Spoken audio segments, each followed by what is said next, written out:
वसईच्या मांडवी इथे संतापलेल्या पालकांनी जिल्हा परिषद शाळेला टाळं ठोकून आंदोलन केलं। गेल्या 1.5 वर्षांपासून या शाळेमध्ये एकच शिक्षक आहे आणि ते 1ली ते 4थी पर्यंत मुलांना शिकवतात। तसंच शाळेच्या वर्गात खोल्यांची अवस्था अत्यंत दयनीय आहे। त्यामुळे संतापलेल्या पालकांनी या शाळेला टाळं ठोकलंय। 2 शिक्षक मंजूर असताना सुद्धा गेल्या 1.5 वर्षांपासून केवळ एकच शिक्षक इथे मुलांना शिकवतोय। प्रशासनाकडे मागणी करून सुद्धा दखल घेतली जात नाही असा आरोप पालकांनी केलाय।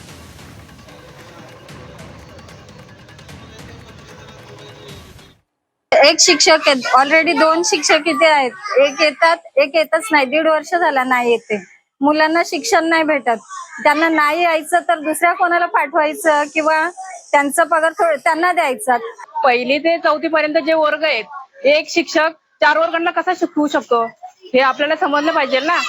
जे 1लीचे पोरं असतात त्यांना जर 1ली 4थीच्या पोरांचा जर अभ्यास सांगितला ते चालेल का? एकाच वर्गात एक शिक्षक बसवतो सगळ्या पोरांना।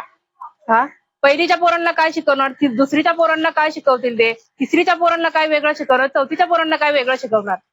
मग 2 शिक्षक आपल्याला पाहिजे ना। अनेक ठिकाणी अशाच पद्धतीचं दृश्य ग्रामीण भागात आपल्याला पाहायला मिळतं।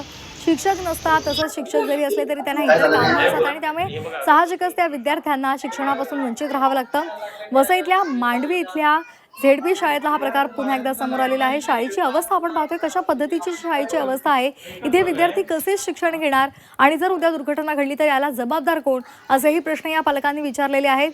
आणि या संपूर्ण शाळेमध्ये केवळ एकच शिक्षक आहे। 1ली ते 4थीच्या विद्यार्थ्यांना एकच शिक्षक शिकवत असल्यामुळे या पालकांनी संतापून हे आंदोलन केलेलं आहे।